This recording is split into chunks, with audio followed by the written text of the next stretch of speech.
The Israeli Air Force striking more than 70 targets across the Gaza Strip over just one day. The Israel Defense Forces providing the information and saying that its targets included weapons depots, infrastructure, and buildings that belong to the terror groups and operatives. The IDF saying that one of its airstrikes in Rafah hit a senior Palestinian Islamic Jihad operative who was the head of logistics for the terror group in Gaza's southernmost city. As always, I do want to talk more about the latest headlines developing there over in Israel as the war does continue. Let's bring in Mark Chandler, the Director of Government Relations over at Coastal Carolina University and a professor of practice, also a former senior defense intelligence official. Thank you so much for taking the time, as always, to be here with us. Good morning, Josh, and you're quite welcome. All right, so first I do want to talk about this senior operative that has been killed in that Rafah strike. Tell me about essentially what we know, but also the significance of that overall. Well, first off, this Palestinian Islamic Jihad leader, and we call him the PIJ. So they're one of the main terrorist groups operating in Gaza. They also operate in the West Bank as well. So when we look at this, they're one of the groups that have some hostages, coordinating their initial 7 October attacks with Hamas. So they're maintaining that fighting capability, which is actually spread back throughout Gaza this week. So taking out a logistics guy and a key commander, that was critical, but it shows you how well that Hamas and the PIJ are still operating in those areas. They also took out, the other 70 to 80 targets. So you start to see this spread out from the eastern side of Rafah, where Israel has moved in the last week or so, up to the more northern parts of the Gaza Strip area. So this was a significant strike, shows Israel's maintaining a good intelligence operation and taking out some of the key leaders, which is going to be critical for military success. And on that same note, we know that the IDF does say that a fighter jet struck a target in the West Bank there. Obviously, there was a lot of developments, information kind of coming in. But what do we know overall about that specific situation? Well, the West Bank doesn't get a lot of information during the fighting in Gaza. However, the PIJ and Hamas both maintain terror cells operating within the West Bank, and they have conducted attacks over the last 7 months against Israeli citizens and Israeli military. So this was a key PIJ cell that the IDF, in coordination with Shin Bet, collecting the intelligence, they had perishable information. That's what we call something that we have to act on now if we want to take out a key target. This key planner, an operational planner with an operational cell, were in the final stages of getting ready to conduct a terrorist attack. So taking them out was critical at that time to take out part of this PIJ operating element. Now, that's good to take out a key leader. It's good to take out those operatives. But there are still more. There are going to be further attacks coming from the West Bank from both PIJ operatives and Hamas operatives. So a little bit of press for what's happening in the West Bank, but definitely by no means does it take away the complete threat from that area. And we also know a sad update here that we did hear over the past 24 hours or so, the IDF reporting that it recovered the bodies of 3 more hostages seen there in that photo. As far as learning this information here, does it raise additional concerns about the conditions of the remaining hostages, as we do know that many of them, unfortunately, have died? Yeah, unfortunately, Josh, I'd have to say, yes, it does raise concerns. These 3 hostages in particular were killed at the Nova Music Festival on 7 October, and their bodies were taken away as bargaining chips, if you will. So that's a sad state of affairs when you look at what the Hamas terrorist organization did originally and continues to do with these hostages. There's estimated 132 hostages still remaining in Gaza under the control of Hamas or the PIJ. So when you look at that, the latest estimates are at least 40 of those are dead. And so I would unfortunately have to say that number should probably be higher at this stage. But Hamas is using these hostages and their bodies purely as nothing more than bargaining chips. And so we're going to see this It doesn't raise a lot of good hope, unfortunately, for the Israeli families and the American families of hostages still held there. But it's just a typical Hamas operation and way that they're going to continue to use these people. Some Israeli officials over the last week or so have expressed concern that this Rafah operation, the full-scale one that really could begin any day now, that essentially it could put the remaining hostages who are alive in danger. What are your thoughts overall on those comments from those Israeli officials? Well, whenever we talk about the hostages, Josh, it's obviously an emotionally charged event, both for the hostage families and as it works its way into the political system. So to those officials, I would have to agree with them. Yes, a further Rafah incursion will endanger those hostages. However, saying that, I have to say that no Rafah incursion will further endanger those hostages. We are not, or the Israelis are not dealing with rational actors when you look at the Hamas terrorist organization. I mean, they massacred 1,200 Israeli citizens and international citizens on 7 October. Then they captured 240 something. In that, they brought back bodies to be used as bargaining chips, as I just talked about in that last question. So trying to deal with a rational actor, somebody that's using human beings as shields, not just the hostages, but Palestinian civilians, they're using them as human shields as well. So I would say whether Israel goes ahead with the Rafah operation or doesn't, it doesn't bode well for what Hamas is going to do. They're not rational. They're not going to say, okay, Israel, stop this operation, so let's release the hostages. I mean, we look at how the negotiations have just completely stalled out, and Israel has continually lowered its hostage return demand just to try to get some sort of ceasefire process going. But Hamas remains steadfast and they're not doing it. So it's a catch-22. Yes, it's going to endanger the hostages, but yes, it'll endanger the hostages if Israel does not go through with the Rafah operation. We also know that National Security Advisor Jake Sullivan is expected to travel over to Israel tomorrow to meet with some high-ranking officials there. Do we know what the basis of that trip is? Does it sound as though it's another trip for the U.S. to make its case against a full-scale Rafah operation? Well, I think that's the answer to that second part is definitely yes. But today he's traveling into Saudi Arabia. So I think that's a key part of the trip, that he's going to Saudi Arabia. They had the Arab League this week. Not a lot of press coverage on that. 22 Arab nations got together and they came out with a joint statement calling for a cessation of hostilities. It wasn't a strong statement, if you will, but Saudi Arabia is critical to that Arab League. They're also critical to a broader strategic agreement between the U.S. and Saudi Arabia, the U.S., Saudi Arabia and Israel to try to further peace in the region. That's a very delicate situation. So Sullivan's going to travel there and try to work up some agreements and keep that on track. When he leaves Saudi Arabia, he goes to Tel Aviv or Jerusalem. He's going to be talking to Netanyahu, and you can bet he's going to put a full court press on Netanyahu to not conduct the Rafah operation. It's just what the U.S. has been doing for weeks now to try to stop a Rafah operation. But let me put this in a little bit of context. The U.S. is pushing very hard to have Israel not go full scale into Rafah. I have to tell you that for the last 2 to 3 weeks, I have seen a definite shift in how Israel is conducting their operations in Rafah. You know, you see a lot of information about a week ago about tanks moving into Rafah, and that gets blown melodramatically out of context, but those are very localized security operations. We just talked about a strike that the Israeli Air Force did, very precision strike, focused on a specific target at a specific time.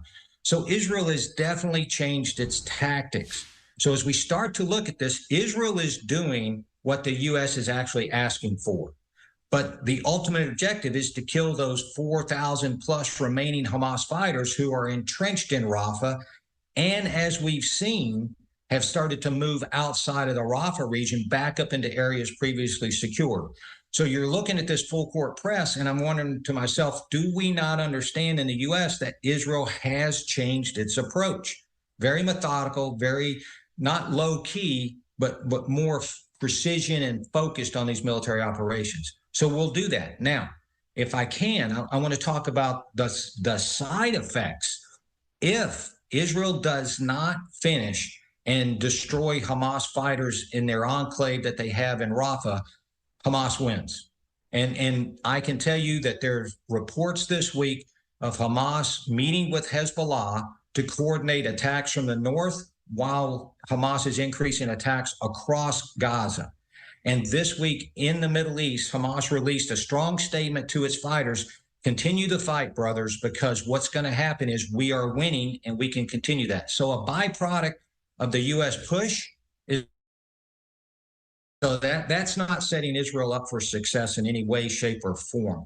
And then the second thing, it's a little bit hypocritical on our part, I think, because Israel has been a steadfast ally for us in two major wars in which I personally was involved, Desert Storm and then Operation Iraqi Freedom. We have used Israel. They've helped us tremendously, provided us valuable intelligence. We will have to have Israel as an ally in the future at some point. And so while we're not being the greatest ally right now and pushing for this, we need to kind of remember that we're going to need Israel in the future. And so we have to kind of watch what's going on. There's no strategic focus or strategic appreciation, if you will, of what we're doing in the Middle East right now. And you mentioned that Arab summit. That is actually where we heard from the Palestinian Authority president, who said essentially that Israel used October 7th as an excuse, so to speak, to conduct what they say is an attack there on Gaza. So we definitely want to make sure that we are, talking about that as well, because that was a very bold statement that was made by the Palestinian Authority leader. Now, I want to talk more about the situation in Gaza. We now know that the U.S. has evacuated more than, I would say, a dozen doctors who they said were trapped in Gaza. Is this yet another indication that the Rafah operation, the full-scale one, could be just around the corner? Again, we've been talking about this for months upon months now. Well, I definitely think the operation has begun. We talked about, or I talked to you about the phases of the operation. And the first one several weeks ago was Israel pushing for an evacuation of refugees out of the Rafah region. Over 400,000, and I think it's up to close to 700,000 evacuees have been moved out of that. Those doctors were there during that early time frame. As a matter of fact, they were supposed to leave. They chose not to leave at the time when Israel gave that evacuation order, created the zones of evacuation for areas for them to go to. So, I do think it's part of this, but I think as I just addressed, you start to look at how Israel's conducting the operations. They're going to be very focused this time. They're going to be very precise and smaller scale. But just in the last 2 weeks, Israel's uncovered several tunnel entrances. And we know Hamas uses hospitals. We know they use refugee locations, UN locations to conduct their operations and have their tunnels and move their fighters around. So I think that's part of what we're seeing as we move into this scale. And while we're on a medical issue, just if I can real quick, what's not getting a lot of press either is this week Israel opened up the 8th field hospital that Israel has been responsible for supporting across Gaza. And so you look at what the U.S. is asking for, that's 8 humanitarian hospitals that Israel alone is working to set up to provide relief. And that's better than some of these outside agencies are doing, and it's better than what the UN is doing within the entire Gaza area. So I think there needs to be a little bit of appreciation for the bigger picture here. Course. And I do want to talk before I let you go here about Hezbollah as well as the Houthis. So can you explain the latest on the situation there with Hezbollah? Because one thing that, we were hearing a little bit about yesterday was that it appears new evidence is showing that Hezbollah has, quote unquote, advanced Iranian anti-aircraft missiles. Tell me your thoughts on that and the significance of it. Well, putting Hezbollah in context real quick, since Israel has started its Rafah operation, so for about 10 days to 2 weeks now, that includes the evacuation of citizens, Hamas and Hezbollah have had meetings. They have had coordinated meetings, And it's basically, if Israel, or as Israel increases operations in Gaza, Hezbollah will increase operations from the north. And that is what we've seen. We've definitely seen an uptick in attacks from the north from Hezbollah, almost daily attacks. Now, talking about those air defense weapons, I will say that Hezbollah has had significant anti-aircraft air defenses. As a matter of fact, a couple of months ago, Russia, not known to a lot of folks, provided some advanced air defense systems that they have in country to Hezbollah for them to defend some key targets. Those would protect against Israeli UAVs, Israeli manned aircraft flying deeper into there. So they're there, and that's something that Israel has to take into account. But a significant change this week is we've seen Hezbollah using larger missiles, larger warheads, and longer ranges. And they introduced, I believe it was Wednesday, they introduced a new UAV with missiles. So these are not just one-way attack UAVs that explode on contact. These are UAVs kind of like our Predator drones that can carry missiles on the wings and then launch them deeper. They had a successful attack against an Israeli airbase near the Galilee. And so when you look at that, Hezbollah is definitely increasing the pressure and sophistication of its attacks in coordination with what's taking place down in Gaza. So almost daily attacks, more sophistication, more lethality, and that's going to cause Israel to have to focus and then counterattack, but be a lot more proactive in the north because Hezbollah is definitely turning up the heat.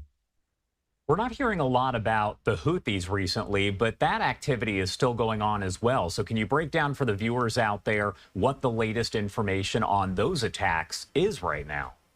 Well, the Houthis definitely have had a lower number of attacks recently. However, just as I say that, today they successfully attacked 2 commercial ships going into and through the Red Sea. One in the northern part of the Gulf of Aden and one already in the Red Sea. Both of those commercial ships, one an oil tanker, were damaged. They had some damage to be able to steer and some other damages and fire on board. No casualties that I've heard of at this time. So we look at that. The Houthis, I think because they've tried to regroup and refit a little bit, they've been lower on their attacks. But now, 2 successful attacks today. We don't have any confirmation from Central Command in the United States, but the Houthis claim they shot down another U.S. Predator a few days ago. So you look at that, the Houthis are starting to be more judicious and selective in how they're doing their attacks. And so you're going to see that continue. You still have the threats through shipping out there in the Red Sea. So that's going to be a significant thing to watch as we go through the week, especially with 2 successful attacks in one day. All right, Mark Chandler, true expert here. Love chatting with you, especially here on Saturdays. Is there anything else that you want to add about any of this before I let you go? Josh, I appreciate the opportunity. I just want to put into context a little bit as we move forward. You know, when we first started talking 7+ months ago, we talked about how long this is going to take. We're well into the 7th month now. We're going to head into the 8th month. Hamas, the negotiations have failed completely. They feel re-energized based on the international pressure that's being put on Israel, not on Hamas in an equal sense. So they feel victory is close. And so I think you're going to continue to see that. I think, unfortunately, regardless of if Israel can destroy the main fighting force, you're starting to see a shift in tactics. And by that, I mean you're starting to see smaller Hamas units going doing hit-and-run attacks inside Gaza against previously secured areas. So you're going to see that. Hamas is going to attack Israel again with rockets. They've been doing that. And now you're seeing the West Bank get a little bit more energized. So unfortunately, this is going to be a complicated and sophisticated and dynamic battlefield that Israel has to face both within Gaza and from the north as we evolve over that. So fighting is unfortunately not going to end anytime soon. And I think you have a re-energized Hamas that's going to continue to press what it can while there's outside pressure on Israel to stop. All right, Mark Chandler, as always, thank you so much for joining us here and breaking down the latest headlines. So many developments, so I love that you're able to kind of put it in perspective here. Thank you again for being here with us. Josh, you're quite welcome. Hopefully we helped create a little bit of understanding today. You definitely did. Thank you so much.